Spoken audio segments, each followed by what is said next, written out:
Nicolas, bonjour. Bonjour Lionel. Installez-vous, je vous en prie. Merci.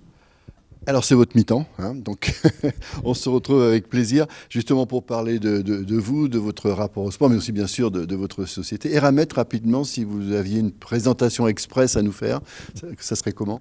Notre objectif, c'est d'être une référence dans la transformation durable des ressources minérales pour le bien collectif. Et donc, ça veut dire qu'on est une société minière. On fait à la fois des métaux pour le développement mondial, donc le manganèse, le nickel, les sables minéralisés, c'est pour les activités comme la construction, l'automobile, etc. Et on fait aussi, c'est un pan qu'on est en train d'énormément développer, des métaux pour la transition énergétique. On est sur les 5 continents, donc on est à la fois sur l'Europe, on est beaucoup en Afrique avec le Gabon et le Sénégal, on est en Argentine, donc c'est là où nous développons notre mine de lithium. Et, le lithium, c'est pour les batteries électriques des voitures, par exemple? Exactement. Ouais. C'est essentiellement d'ailleurs, c'est notre objectif, puisqu'on va commencer cette activité au mois de novembre cette année, c'est justement d'avoir 100% de notre production à terme qui sera de qualité batterie. Alors, quels sont justement les grands enjeux? Vous en avez évoqué un, hein, c'est justement cette responsabilité écologique hein, qui est, je dirais, dans toutes les entreprises, bien sûr en tête, mais vous particulièrement, j'ai l'impression. Alors complètement, et c'est dans l'ADN du groupe depuis des années, c'est effectivement à la fois d'être un acteur fort pour la transition énergétique. Donc c'est vraiment un élément qui motive l'ensemble de nos équipes depuis des années. Et donc c'est pour ça que notre motto, c'est en permanence justement de travailler à la fois pour des minéraux qui sont dans l'intérêt public et aussi de le faire dans le respect total de notre environnement. Et donc dans l'environnement, bien sûr, c'est à la fois la nature et aussi les communautés locales dans lesquelles nous travaillons. Alors justement, il y a plusieurs cultures, puisque vous existez dans le monde entier. On peut peut-être se rapprocher un peu du sport, justement, avec cette possibilité d'avoir donc à gérer des groupes complètement différents et des mentalités différentes, non? Alors complètement, et avec par définition des cultures très différentes.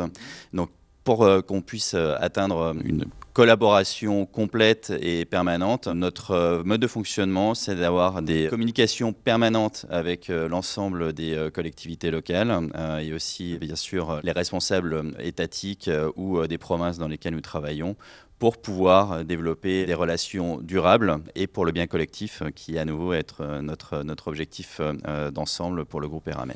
Et par exemple, ça se concrétise comment? Est-ce qu'il y a des actions qui sont bien précises, bien ciblées, justement? Alors, à la fois, donc, il y a cette communication, mais il y a aussi des actions donc, qu'on appelle Eramet Beyond, qui est l'objectif de développer à la fois des infrastructures de formation, des infrastructures sportives pour revenir au sport. Ah oui, comme quoi, par exemple, des stades Alors, on a par exemple fait un terrain de foot en Nouvelle-Calédonie, donc on était le principal financeur.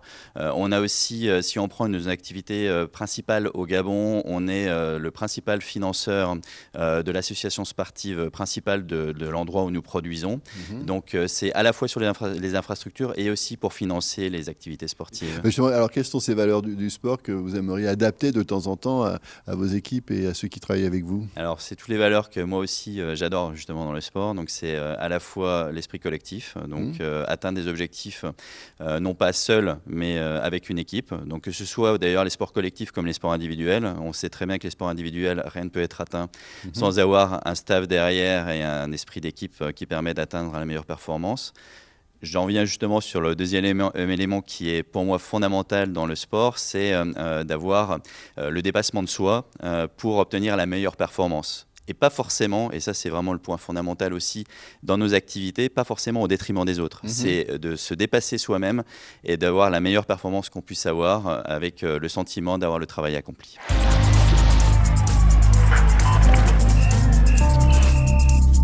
Alors si votre société, si Eramet était un champion ou une championne, ça pourrait être qui pour identifier, pour avoir une image, j'allais dire, commune? Alors, c'est d'excellentes questions. Alors, je vais être un petit peu dans les lieux communs actuellement, donc j'aurais tendance à répondre Tony Estanguet. Ah oui. Tony Estanguet par rapport à justement cette persistance, cette permanence dans la recherche de l'effort et de la réussite, avec une humilité qui le caractérise, et je trouve que c'est très symptomatique de la façon dont on fonctionne justement chez Eramet. Et si c'était vraiment un sport, est-ce que ça serait plutôt individuel ou plutôt collectif? Alors c'est un peu les deux. C'est à la base plutôt individuel, mais pour moi c'est le judo. Ah oui. Le judo, parce que ce que je trouve d'assez similaire avec notre approche chez Eramet, c'est de prendre le temps justement d'analyser, de s'assurer qu'on est dans les meilleures conditions. Pas pour passer à l'offensive, ce qui est le principe du judo, mais pour faire un mouvement qui permet de générer la meilleure performance. Donc c'est à la base bien sûr un sport collectif, un sport individuel, pardon, mais avec derrière tout un staff, et on l'a vu encore pendant les Jeux Olympiques 2024, avec quelque chose qui veut aussi se concrétiser en équipe. Est-ce que vous avez une devise qui peut Alors, se rattacher au sport ou pas forcément, mais... Alors, on n'a pas une devise en tant que telle. En revanche, on a un slogan pour notre plan RSE, notre plan donc, de responsabilité sociétale et environnementale, qui s'appelle Act for Positive Mining, donc, qui est une synthèse de ce que j'ai dit en préambule sur les activités du groupe Eramet. Donc, c'est à la fois faire des activités minières et avec la perception que peut donner dans un premier temps les activités minières, tout en ayant un impact positif sur l'ensemble de notre environnement, à la fois naturel et aussi sociétal. On parle d'impact positif, donc vous venez de sortir cette phrase, ces mots. Est-ce que vous pensez, vous, que les JO de Paris auront aussi un impact positif, je dirais pas que pour la France, hein, mais aussi pour l'image de la France, pour une certaine certaines valeurs qui ont été montrées à cette occasion-là? Alors j'en suis intimement convaincu, et c'est notamment parce que j'ai eu pas mal de discussions avec des amis étrangers et donc leur perception, à la fois ceux qui ont eu la chance d'assister aux JO et aussi ceux qui ont regardé, c'est d'avoir vu tout ce dont la France est capable en termes d'organisation, en termes de créativité et en termes aussi de joie et de valeurs positives qui ont pu être générées. Justement, vous êtes pratiquant de sport, vous aimez ça, hein? J'adore. Bon, vous adorez. Donc vous savez qu'on ne gagne pas toujours, que parfois on se plante ou l'objectif n'est pas atteint. Et chez vous, justement, ça se passe comment lorsque on n'a pas le contrat qui va bien, on n'a pas vraiment ce qu'on souhaitait? Alors, ça se passe bien évidemment, on n'a pas un grand sourire. Par contre, l'approche qu'on a en permanence, c'est de comprendre pourquoi et de pouvoir corriger le tir pour soit éventuellement sur une deuxième chance, sur le même contrat, arriver à le récupérer, ou alors de s'assurer qu'on a mis en place tous les éléments qui permettent d'avoir le futur contrat avec un autre client. Donc c'est se remettre en question, mais rester positif, on dira, malgré l'échec. Exactement. Merci Nicolas d'avoir passé ce moment avec nous. J'étais ravi de vous rencontrer. Alors bien sûr, faites du business, mais n'oubliez pas, faites du sport aussi.